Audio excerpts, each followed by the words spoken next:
Welcome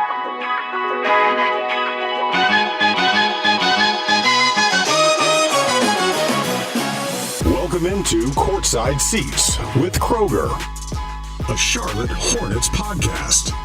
Here he is, Chris Kroeger.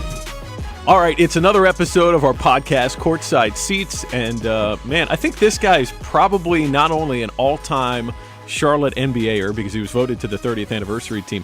I think he's on the most popular list, too. He's like Mr. Congeniality, 14-year veteran of the NBA, 3 years here in Charlotte with the Bobcats and the Hornets. Big Al Jefferson, what the heck is going on, man? How you doing? Man, living life, man. Enjoying life. It is good to see you, and it's funny. So before we started, you know, you're making the walk to the radio studio, and it's like, oh, everybody's got to come say hi to Al. You got the textbook smile on your face. It's just like you were beloved here. You're still beloved here. Oh yeah. This has always been my home, away from home. You know, when I came here, I just remember coming here and being accepted, and the city loved me, embraced me, and even after I left, when I came back with Indiana, it was just I got a little emotional. How the city just really, appreciated the things I done here and the time we spent together. Well, so let's talk about you. What are you doing these days? What are you up to? Big Three, right? That's a thing that's going to happen this summer. Yeah, I'm gonna do the Big Three. Pargo, actually twisted my arm, convinced me, and then when Ice Cube text you, I mean, come on, man, I couldn't. That was something. Was that your first ever text from Ice Cube?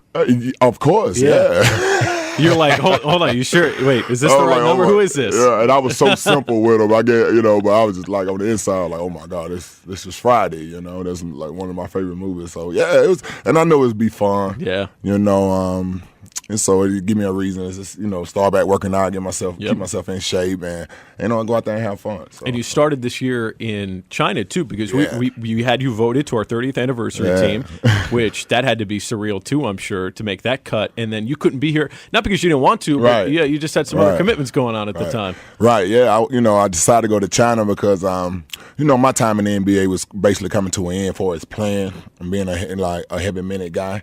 And, and I wanted to put that fire out. I just wanted to play. And I went over there, and it didn't work out. It didn't work out as well for me, but it was a great experience. And I had a chance. If I had a chance to do it all over again, I probably wouldn't change a thing. It was a good experience for me. But, I came home, and I've been here just relaxing and just enjoying retirement. So you say it didn't go well. Like you just didn't – what were your expectations, I guess, going into it? Well, the NBA spoiled me. Yeah. The NBA been real good to me, and I've been very spoiled, so to go over there, how the NBA works, you don't see your uniform until it's time to put it on. And then when you done playing, you throw it in. Somebody else will take care of it. I'm responsible. It's like AAU again. That's what it was. It was an upscale AAU, Really? And that wasn't the problem. The weather, it was colder than Boston and Minnesota put together.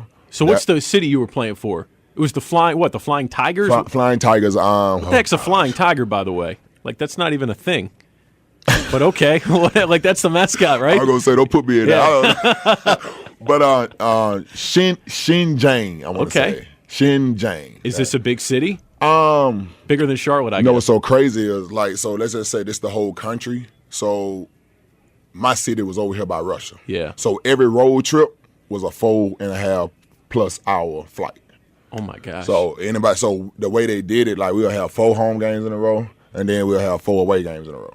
Because we was the only city over there. We were right by Russia, so it was free. I went through Think about what you just said. The words that just actually came out of your mouth. We were right by Russia. Right by it, yeah. How big is China? Well, we were playing on the Russian border. There you go. And we were the only city over there. So, but I was over there playing, and what happened, the team came to me after we just beat the Golden State Warriors of the CBA.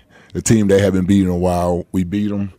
And that's the team that won the championship the year before. And they came to me and they wanted to do a replacement, meaning they want to set me out 4 games to bring another guy in to try him out, and then bring me back in. I was like, the only thing keeping me sane over here is me playing.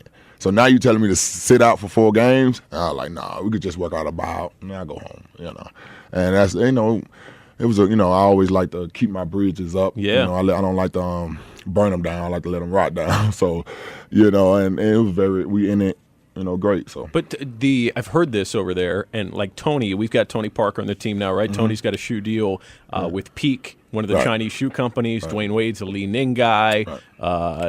Clay, I forget who Clay wears. Anta, I think Clay's an Anta guy. And so, like, people over here, I think, don't understand until you get over to China just how global the game is over there, right? So, I know it didn't go well for you individually, but culturally, what's it like to see how basketball operates in a country like that? Honestly, it was amazing to me to see it because I knew they had a lead over there, of course, but I never experienced it, of course. It's real life. Like, it's like the NBA to me, the competition was good. Of course, it wasn't on the level of the NBA, but it was, you couldn't come there thinking that it was going to be a walk in the park. You had to come there ready to play, or you could get embarrassed. And guys scoring, averaging 40 points over there. So, it was a different type of game. Yep. But it's kind of reminded me of the game that the NBA was when I first got in the league. Yeah. It was still a back to the basket game, but you had big mans who could shoot threes. Even I was shooting threes over there. Okay. So it was crazy. How many? You took like 66 threes, I think, in your career. Right. If memory serves me correct. Let me say this for the 3-point line was a little closer. Closer. Yeah. So how'd you shoot the 3 ball over there? I shot it pretty well. I think I was like 50, 60, about 55%. I didn't take many because, like I said, I only played 11 games, but. It seemed like right when they came to me with that's when I started feeling good and getting in my rhythm, and that's when they came to me with that. So I was happy to get home. Then. What do you think your game, like if you were coming to the league, maybe I'd say even 5 years later, not much later, but even 5 years later, how do you think your game? Do you think you would have been shooting more threes? Do you think you would have just given into that, or would you have continued to play out of the post? I think I would have been an inside-out guy. Yeah. Meaning. This is the one thing I love about the way these coaches now teaching these kids. Because you remember when I was growing up, the big guys was on one end, the guards was on the other end. Now everybody learning the same thing. That's why you see these guys now, that big guys who can handle the ball like a guard.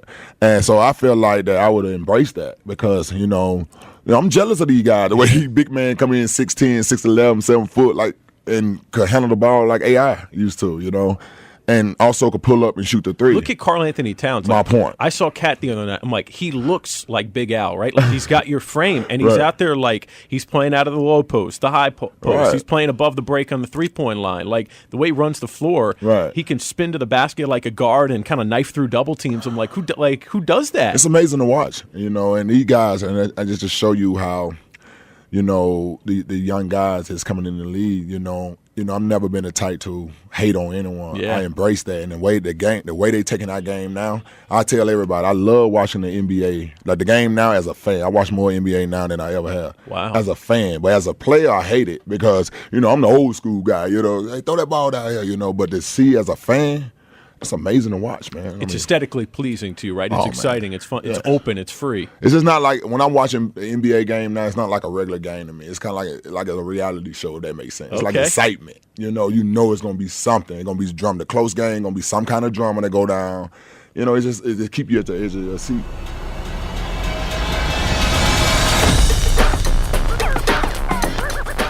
All right, let's talk about growing up in Monticello, Mississippi. That's a really small town, right? What?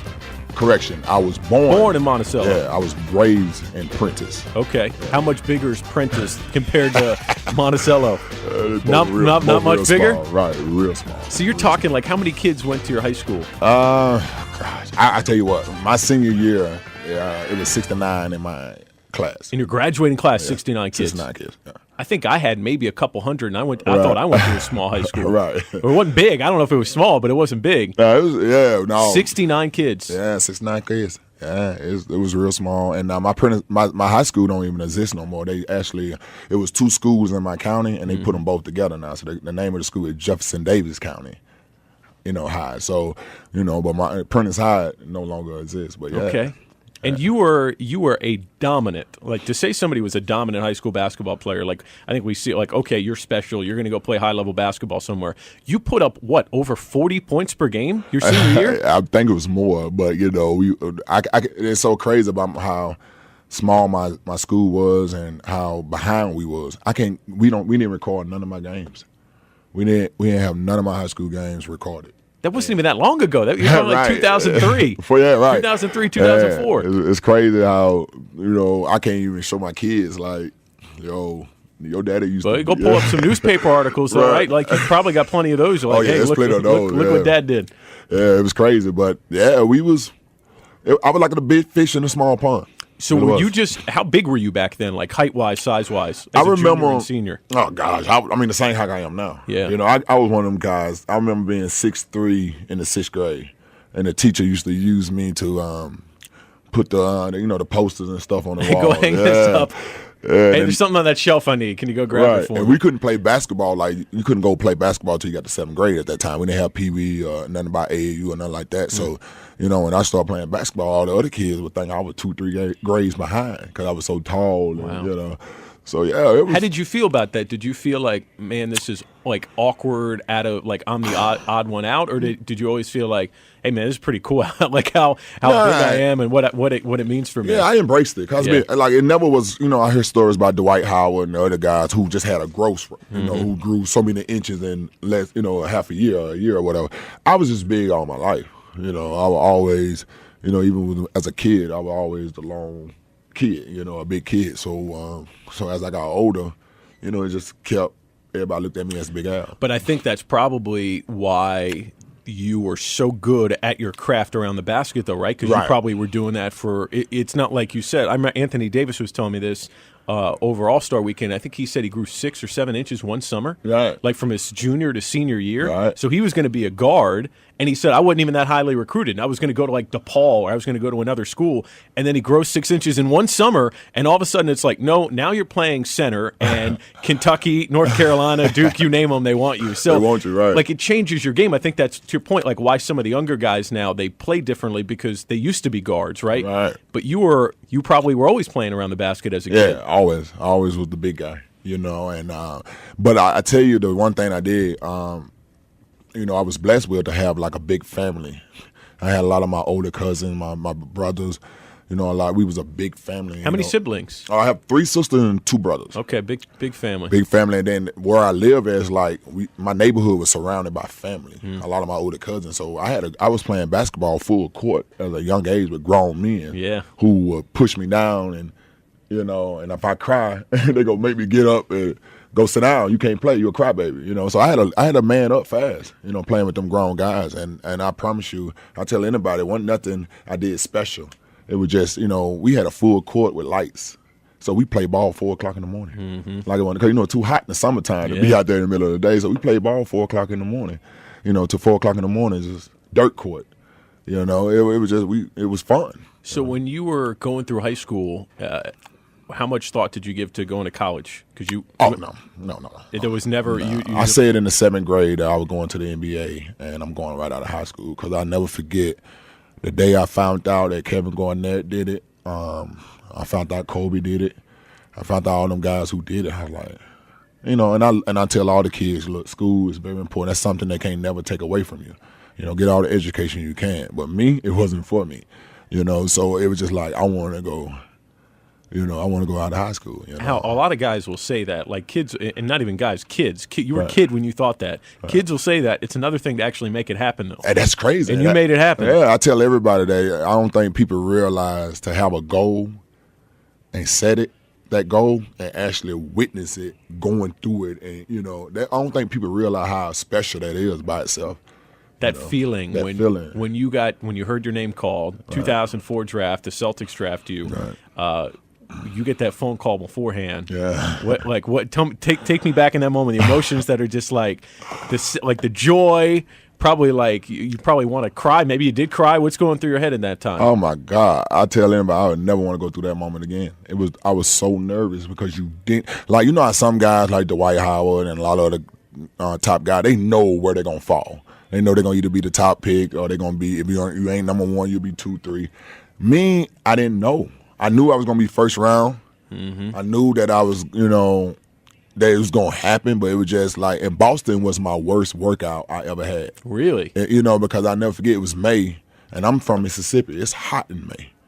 We fly to Boston. I'm trying to be supported. I had my Power Period jersey on, no sleeves. You know, it's freezing in Boston.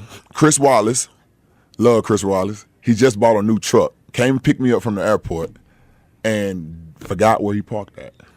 So not only we walked around the airport for like 30 minutes, Then we couldn't find it. One of them guys that came through in a little cart or whatever, they picked up. We drove around, and he just doing his key like this, you know. No. So we finally found the car. I get to the hotel, finally checked in. The next morning, you had to be there at 7 o'clock, whatever. And I'm sick. Now because I'm coming from Mississippi where it was real hot. So I had the worst workout ever. To the point they really thought I wasn't in shape, And they wanted me to come back for a second workout. But I had some other workout lined up. And I didn't think Boston was going to drive me. But I knew Danny Ainge used to always come. All my All-Star game, AU game, I would always see Danny. And Red Outback, I never forget it, at the McDonald's All-American game, he walked up to me and he shook my hand and said, "You're a great player." So I'm looking like, okay, thank you. So, I'm very respectful. And so my AAU coach, Larry Stamps, walked up to me right after. He said, "You know who that is?" I said, "No, sir." And he was like, "Well, he was the coach for the Boston Celtics, and he won all the championships." I said, "Oh." And then he said, "Oh, he drafted Larry Bird." Oh, okay, cool. That guy. I like, okay, now I get it now, right? So I didn't even know who he was. So I knew them guys with Boston was really following me, and they called my name.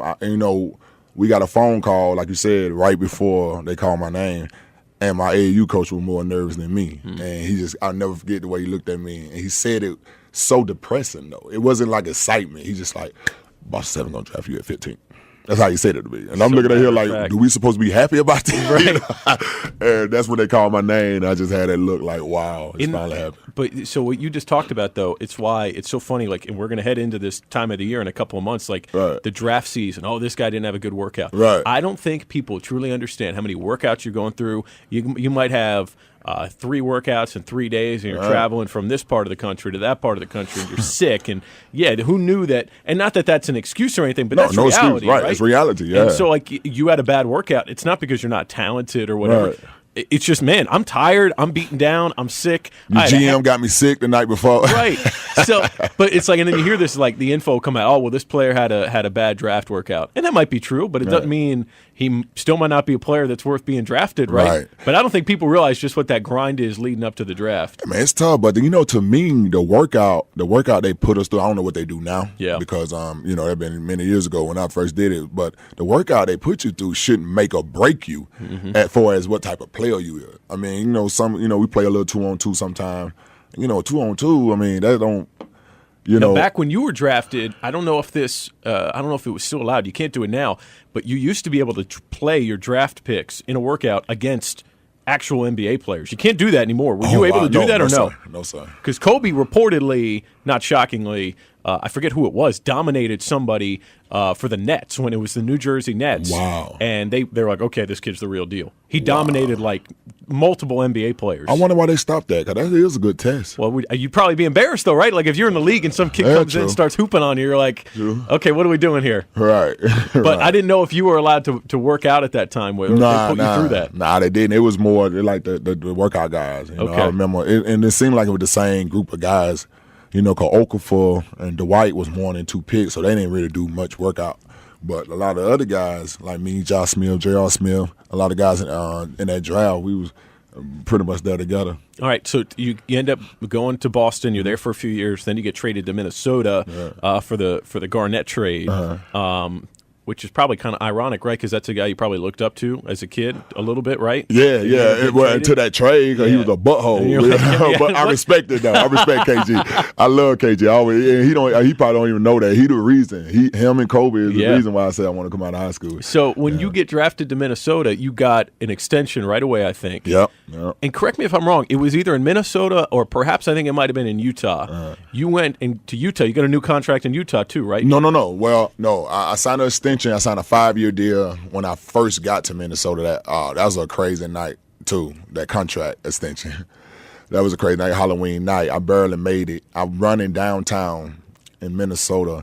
I'm Minneapolis. I'm running downtown because it's Halloween night, so it's packed, and I'm trying to get to the arena so I can get upstairs to sign the contract to get it faxed to the NBA in New York, which was an hour ahead before the deadline. So that was a crazy night. I signed a 5-year deal, so I stayed 3 years in Minnesota. When I got traded to Utah, I had 3 years left on my deal. Okay. So I finished out there, and that's when I signed to Charlotte. But when you went to Minnesota, it was in Minnesota then. So when you signed, people were saying, man, you could have gotten more money. Yeah. And you said, I'm paraphrasing, but you were like, yeah, I really, I really don't feel like I proved myself like that. Well, what it was, what people didn't understand, $65 million from a guy from Prentice, Mississippi is a lot of money. And that's the number that I had in my head going into that contract. Right. That's the number I wanted. I didn't try to go for max. I didn't try to do none of that. And at the time, Dwight Howard signed for max. Who else? Okafor. Mm-hmm. I didn't feel like I proved myself like them guys did. But that's unheard of. Like what?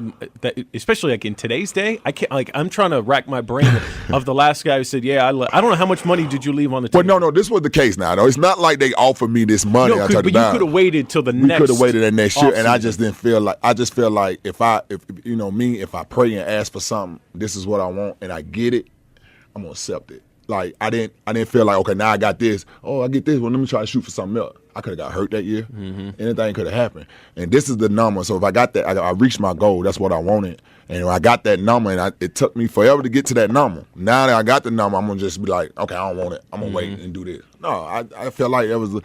You hear the expression, right? What two in the hand, better than one in the bush, right? Right. So I mean, you felt comfortable, like, okay, I got security here. This Right. is what I wanted. I'm comfortable. I don't need to press my luck or right. push this forward. I mean, I could have waited next year and signed for a 6-year, $80. Or you could have gotten hurt though too, right? That too. But think about the time I came up. When I signed here, I think I was 28 when I signed here. Yep.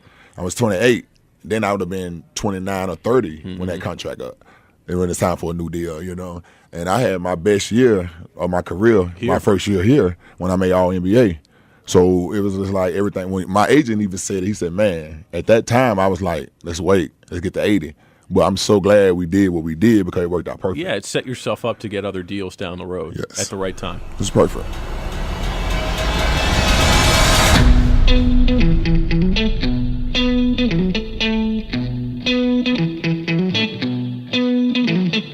Okay, so let's talk about Charlotte because you are a member of the 30th anniversary team. That's amazing, by the way. It is amazing. That's amazing. I never thought. I mean, I was very touched when you think about all the great players that came through here, right? And you deserve to be on that list. It's not like Al got voted in. Right. You were all freaking NBA right. here, man. You know how hard that is. But I didn't understand it. I honestly, I really didn't understand what it was and what it meant when I got it until after the fact. Because, all my career, everybody tell me, how you got your friends and your family, oh, man, you should have been an All-Star. All-Star was something I always chased in my early years of my career. Mm-hmm. And when I made All-NBA, I didn't realize that's way better than any All-Star game you can make. And it took me when I left Charlotte to really, I understood it, but to really accept it, like, wow. I was one of the top 15 players in the NBA that year. So that season, you were one of 4 guys. You basically averaged 23 or 21, 13 and 2, I believe. Mm-hmm. 21 points, 13 rebounds, 2 assists. Mm-hmm. Only 3 other guys did it the entire year. That's why you were able to you deserve to be all NBA. Right. And you took this team from and you were out, I think, early in that year, right? 13, 14. Well, I twisted my ankle the first preseason game. And then this team caught fire like into March because it looked like the playoffs were not going to be in the cards, and all of a sudden, like, you guys start becoming one of the hotter teams in the NBA, and you get to the playoffs.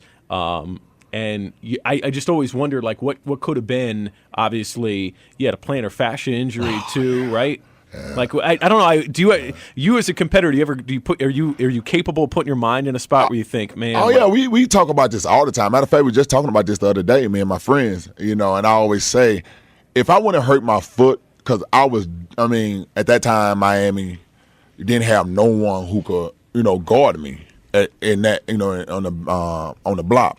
And of course, it was tough to guard Chris Bosh because he was another example as a guard in a big man body. But I honestly think we would. I feel like we could have won 2 games. I just think Miami was a better team. It wouldn't have been a sweep. No, it wouldn't have been a sweep. And at that time, and like when we played them the last time, my last year here, when we went Game 7. Yep. Game 6 was our game. We should have won that game. But but I just feel like we could have won 2 games. At least 2. Because even when I hurt my foot, we was in that game, and then the second game, my foot was they were sticking a needle in me this long. You're talking, that's like, people can't see, but emotionally, that's right. It was a long. That's like 18 inches. You're talking. Oh my God! And then they made it disappear in my foot. and I hate needles. And everybody know me, like, every time I take my physical, I'm sitting there, the nurse got to hold my hand. They know I hate needles. So, but that was just the play. And then that team was so special because, I knew Kimmel, like, everything Kimmel doing now never surprised me because I knew the fight.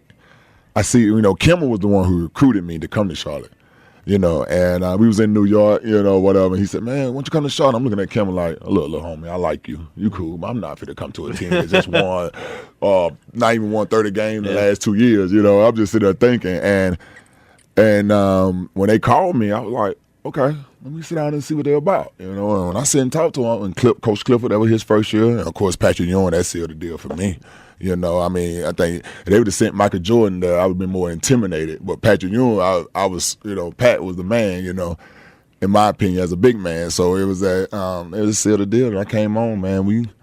It was amazing these 3 years I was there. I always and this is one of those what if things too. I'll always wonder what could have been if. And this is it's a natural progression. Like you said, Kemba started to come along, and now he's turned himself into an all-NBA caliber player. Right. I think he's going to get it this year. It's going to come close. I think he's going to get it. He should. But, if he played all-NBA caliber when you were at all-NBA caliber, watch out, man, right? So, you were really good. Kemba was starting to become really good at that time, but we never got to see both of those things align right at the exact same time. I just think, the way the situation worked out, I felt like I was I was really good that year, but it was on my way down. Mm-hmm. Kimmel was on his way up.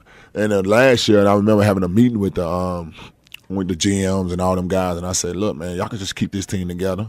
I'm willing to come off the bench. Yeah. I'm willing to, Cody at that time, in my opinion, was exactly a big man that we needed for the type of game that the NBA was playing. That pick and roll. Cody one of the best rollers I ever seen in my life. So I just wanted us to stay together. But I understand, it's a business side because you could do, and I know they wanted us to keep it together, but it's a business side, and unfortunately it couldn't happen. But I just really think that team was something. Courtland Lee was special. He was big for us. Even that first year when we went, when I made All NBA, the guys like CDR. Yeah. People on the streets, man. Right. Douglas Roberts was on the streets. Right. Luke Renau. Yeah. Them guys. Them the reason we had a success. Josh, my God, Josh Anthony Tolliver was good that year. Yeah. Great. We had great guys. Josh was like our point guard. That way, Chemical move without the ball. Man, it was a great team, man. Coach Clifford, he put everybody in a position, to win. That he gonna put us in a great position to use our talent. So talk about. I don't know how often you get to talk to Kemba these days. Obviously, oh yeah, I talk to him a lot. So you know what he's going through right now, and his will to win is so fierce, and he's just got this drive. And every time I talk to him, he just talks about, man, how special it would be to get this team not only back to the playoffs, but out of the first round. Make a run in the playoffs. Yeah. So you've been in this league for a long time, 14 years. It's not equal. I think everybody wants to win an NBA championship, but only one team gets to do it, right? Right. But I think Kemba recognizes to a certain extent how special it would be here if he were to, if you got this team to an Eastern Conference Finals or an Eastern Conference Semis, that's like winning a Larry O'Brien trophy, right? There's something special about that in a market like this. Well, one of the things me and Kemba always talked about when I was here is this city, these fans, they deserve it, man. Yeah. They deserve that big boom. The Carolina Panthers went to the Super Bowl that year. Yep. And so they got, but they deserve it. Man. Right. They deserve for the Charlotte Hornets to be back in the Eastern Conference Finals and the finals. To be in the finals. Yeah. They deserve to see that, man. And that's one of the things that I know Kemba always had that desire for, to give the fans what they deserve, because, come on, they supported the Bobcats when they won 7 games that season. I remember coming here when Bismarck was a rookie. Yeah. And I remember how the fans were still here, supporting these guys and supporting the team. And it was just, they deserve it, man. I just feel like, it's going to happen. With the guys they got here now, this guy and the new coaching staff, they're trying to change the whole identity and stuff. But I think it's going to happen, and the fans, they deserve it. They really do. Well, Al, you are just a massive piece of that history of the Bobcats and the Hornets, and what an accomplishment it was to be an All-NBA player here. And not a day goes by that people don't talk about, man, I miss Big Al, man. I wish we had Big Al down on the block still. So it is a pleasure. Welcome back, and don't be a stranger, okay? Oh, man, I'm right down the road from y'all, man. So, yeah, Kemba told me I could come up, check out some practice whenever. So, yeah, I'll be here all the time.